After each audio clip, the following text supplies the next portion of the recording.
L'info du Grand Lille en continu. Adrien Lannoy. Bonjour à toutes et à tous, bienvenue sur Grand Lille TV en direct en ce vendredi 12 mai, il est 7h15 et avant toute chose, vous le savez, vos prévisions météo avec un temps pour le moins perturbé et agité. Aujourd'hui, on va enchaîner les nuages, les averses, également quelques risques d'orage à prévoir cet après-midi. On aura bien du mal en tout cas à percevoir le soleil. Heureusement, les températures, elles sont plutôt agréables malgré tout, de saison en tout cas, jusqu'à 18 ou 19 degrés de prévu cet après-midi à Lille. Mais un temps, vous l'avez compris, donc très agité. On en reparle après ce journal avec les prévisions complètes de Météo Service. À la une également l'info au trafic et de plus en plus de monde ce matin sur la 25 ou la RN 41, sur la 1 également. Ailleurs autour de Lille, le trafic est fluide pour l'instant. Soyez quand même prudents dû à ces averses justement et ce temps perturbé. La chaussée peut être glissante donc et dangereuse par endroits. L'actualité politique d'abord sur Grand Lille TV, la campagne des législatives et les Républicains notamment. François Baroin était en visite hier dans la région. Le chef de file de la droite s'est d'abord rendu à Tourcoing, à Altereos, une entreprise employant près de 80% de personnes en situation de handicap. Une visite en bonne compagnie avec plusieurs ténors régionaux tels que Bernard Gérard, Vincent Ledoux et Gérald Darmanin. François Baroin a ensuite rencontré les syndicats et les militants des Républicains en fin de journée. À l'heure où les partis traditionnels doivent se relever de l'échec à l'élection présidentielle, François Baroin se veut rassembleur et prépare le programme de la droite pour les législatives. Baisse d'impôts et de charges, non-augmentation de la TVA, hausse des petites retraites et réarmement de l'État. Je vous propose de l'écouter. À propos des différents ralliements des Républicains vers En Marche et Emmanuel Macron, il est au micro de Louis Caillé. Nous, on est en ordre de bataille avec une méthode, une équipe, un projet, une organisation, un développement, un travail sur le terrain, une écoute des Français. D'autres sont, semble-t-il, en marche pour basculer de la bienveillance vers une violence incroyable.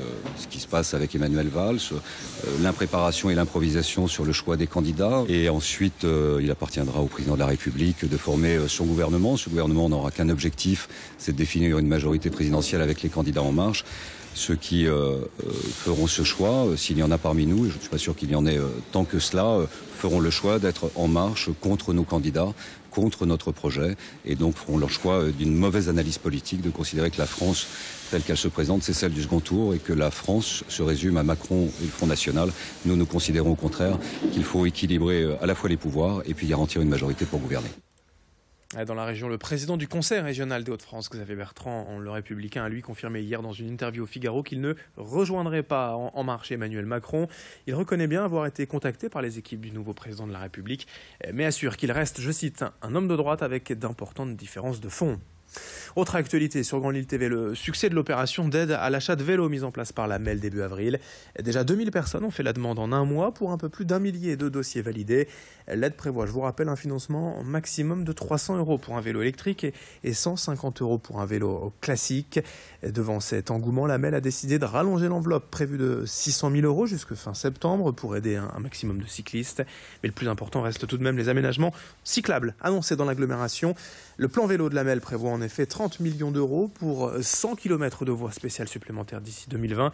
Témoignage d'une cycliste ayant profité de l'offre dernièrement au micro de Xavier Silly. Pour mes courses quotidiennes, les petites courses autour de chez moi, des plus grands déplacements, voire aller jusque chez ma maman qui habite Ouettrelot par exemple. Avant, je ne l'aurais jamais fait avec un vélo classique. Là, avec l'assistance électrique, ça me permet justement de faire des petits déplacements d'une dizaine de kilomètres sans souci. Alors qu'avant, je prenais la voiture, ça c'est sûr. Mais là, si le temps le permet, c'est des déplacements maintenant que je ferai à vélo. Mais sinon, je vais chercher mon pain, je vais à la pharmacie, petite course à la supérette, avec mes sacoches et le vélo électrique. Oui, c'est mon bébé, comme je dis, parce que j'en prends soin et j'espère le garder en bon état le plus longtemps possible. En bref, dans l'actualité du jour, une nouvelle manifestation prévue dimanche contre la ligne très haute tension Avelin-Gavrelle. Les riverains et opposants à cette ligne électrique ont prévu 2 parcours santé dimanche matin au départ de Mont-Saint-Pével. Près de 10 000 tracts ont d'ailleurs été distribués ces derniers jours pour annoncer la mobilisation. Un chiffre également dans le Nord depuis près d'un an, près de 15 000 bénéficiaires du RSA se sont vus supprimer toute ou partie de leur allocation. Une sanction pour non-recherche d'emploi, une mesure franche, directe du conseil départemental qui avait prévenu qu'il ferait ainsi la chasse aux abus en vue de faire des économies. Dans cette édition et également ce vendredi veille de week-end, une idée d'activité originale à faire en famille. La visite de la cathédrale Notre-Dame de la Treille demain dans le cadre de l'événement européen La Nuit des cathédrales. La Treille s'offrira aux Lillois afin de découvrir toute sa beauté intérieure. Sa façade mélangeant architecture moderne et traditionnelle peut parfois ne pas inciter les visiteurs à entrer selon les équipes en charge de l'édifice, alors que l'intérieur regorge de trésors à découvrir. Et notamment demain de grandes tapisseries installées dans la nef centrale, mais aussi d'autres rendez-vous surprises au programme comme le carillon et quelques concerts à ne pas manquer. Présentation de l'événement au micro de Xavier Silly. On est justement dans les nefs centrales avec cette façade contemporaine, on est dans cette continuité de dire qu'il faut laisser s'exprimer les artistes d'aujourd'hui, reconnaître le travail des artistes des siècles passés, mais voilà, d'arrêter de regarder dans un rétroviseur et de dire que c'était mieux avant, mais d'aller vers l'avenir. Et c'est également le message que porte l'Église en disant que voilà, le Christ, même s'il est venu sur terre il y a 2000 ans, eh bien on fait toujours sa résurrection et que le message et la bonne nouvelle donc de ce Dieu d'amour et de vie, hein, il est bien vivant, il est ressuscité, et bien que son message est encore valable aujourd'hui en 2017. Et pour finir, un événement bien plus décalé. Demain à Lille a lieu le premier tour de qualification du concours de crachat de noyaux d'olive. La finale, elle est programmée le 2 juillet prochain à la Maison Folie d'Oisem. Cette compétition est organisée par le Café Jean en rue des Postes.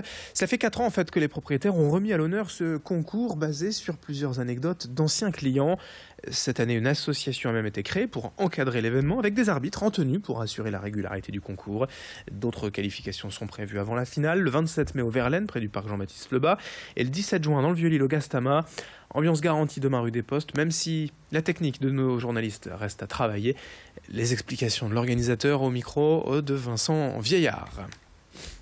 Cette année, il y aura 4 bars, donc ça sera dans 4 bars différents. Donc il y aura le Café Jean, le Verlaine et le Gastama dans le Vieux-Lille, et probablement un 4e dans le centre, dont ils n'ont pas encore trouvé lequel. Et donc les concours dans les bars, c'est des qualifications en fait. Et donc les 10 meilleurs sont qualifiés pour une finale qui aura lieu dans les Maisons Folies de Moulins, où il y aura notamment Pierre-Emmanuel Barré. Et puis avant de conclure, je vous rappelle, match historique pour le titre de champion de France à jouer ce soir 20h30 au Palacium. En basket féminin, c'est la finale du championnat de France. Le SBVA, Lille Métropole, mène 2-1 face à Montpellier. Et le match décisif, c'est ce soir 20h30, n'oubliez pas. 7h22 pour l'instant, on enchaîne avec vos prévisions météo et l'info au trafic sur Grand Lille TV.